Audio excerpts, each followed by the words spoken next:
Let us understand the Negotiable Instrument Amendment Act 2015, which is effect of making two changes in the Negotiable Instrument Act, right? One is under section 6, which is the definition of a check, and another is the section 142, cognizance of an offense. This change in the Negotiable Instrument Act, that is the Negotiable Instrument Amendment Act 2015, is applicable to the IPCC student of a CA, CWA student of intermediate, right, and other relevant courses. Let us understand the two changes one by one.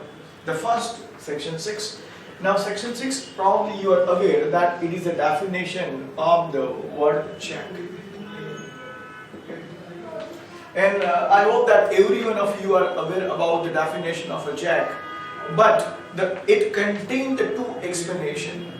The section 6 is having a part 2, part A and part B, two parts, right? The part A contains the explanation or understanding with regard to the electronic check, while the part B contains the explanation with regard to the truncated check. Now this Amendment Act 2015 has brought the changes under the part A, right? Earlier the check include the electronic check. Now also definition of a check include the electronic check. But the definition or explanation of the word electronic check has been changed.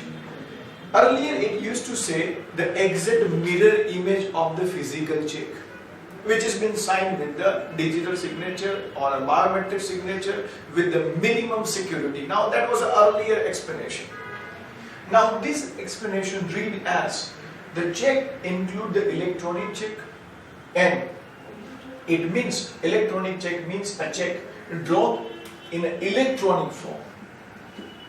Now what the change has been carried out, earlier it was having the mirror image of the physical check. So the word has been replaced, right, by using any computer resources and signing with the help of the secure system with the digital signature, with or without the biometric signature, and asymmetric crypto system, or with the electronic signature as the case may be. Earlier it used to provide it should have been signed with the minimum security standard or minimum security. Now here it provides the standard of the security for the purpose of signature, right? It says that it should have been signed with the secure system, not with the minimum security or minimum standard of a signature. So from the perspective of the academic, there could not be a major change, but from the technical point of view, or from practice point of view, there will be a great change, right? And this change or shift indicate that the most concern legislature concerned about the security. Now another change, another amendment, section 142. Section 142 clause 2, cognizance of offense, is another area, another section where the amendment has been effected by the Negotiable Instrument Amendment Act 2015. Section 142 is related with the cognizance of an offense. I hope you understand the meaning of the word cognizance. It means the authority, court, cannot take the investigation or cannot take the matter without a complaint being made by someone in writing. Section 142 clause 2, where the amendment has been carried out, right, and it now read as the offense is under section 138. Remember, section 138 of the negotiable instrument is a very important section. Section 138 of the negotiable instrument deal with the dishonor or abusement of a check, and that's why it is a very important. Remember, the section is only applicable to the check and not to any other instrument or any other instrument dishonored. The offence under section 138 shall be inquired into and tried only by the court. Now it is the change with regard to the jurisdiction of the court, right? It is a change with regard to the jurisdiction of a court, right? Within whose local jurisdiction, if the check is delivered for a collection through an account, the branch of the bank where the payee or a holder in a due course. Now the words are very complicated or heavy. As the case may be, comma, maintain the account is situated. In a very simple language, say for example, A has granted the check to the B and the check has been dishonored. Question here is that where the complaint should be filed by the B, whether complaint should be filed within the area where the check has been dishonored or within the area from where the A has issued the check.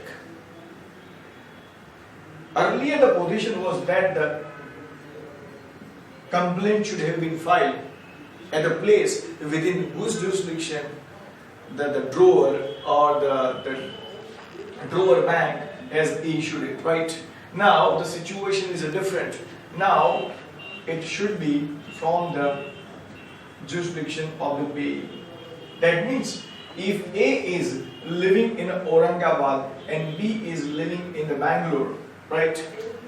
A is living in Aurangabad, B is living in the Bangalore, and the B, one who is a payee here, has deposited the check for the purpose of a credit at the Bangalore. Now check has been dishonored. The B can file a complaint against the A within the jurisdiction of a Bangalore court, right? Same way you will learn for an HDC, that is a holder in a due course. Or now the point number 2, if the check is presented for a payment by the payee or a holder in a due course, otherwise through an account. Otherwise through an account means by some other mode. The branch of a drawee bank where the drawer maintain the account is situated. Now this is the example we have taken is for the purpose of a physical submission of a check, right? The point number we explained when the check has been presented for the purpose of a payment, otherwise through an account, right? So the section 142, a conclusion with regard to the amendment of a section 142 is that simply on a dishonor of a check, the complaint can be filed within whose jurisdiction the payee is maintaining the accounts. Here in this example, in this reference, it is within the jurisdiction of a Bangalore. No doubt the third amendment is also there, section 142. Capital A is inserted, it is a new section inserted, right?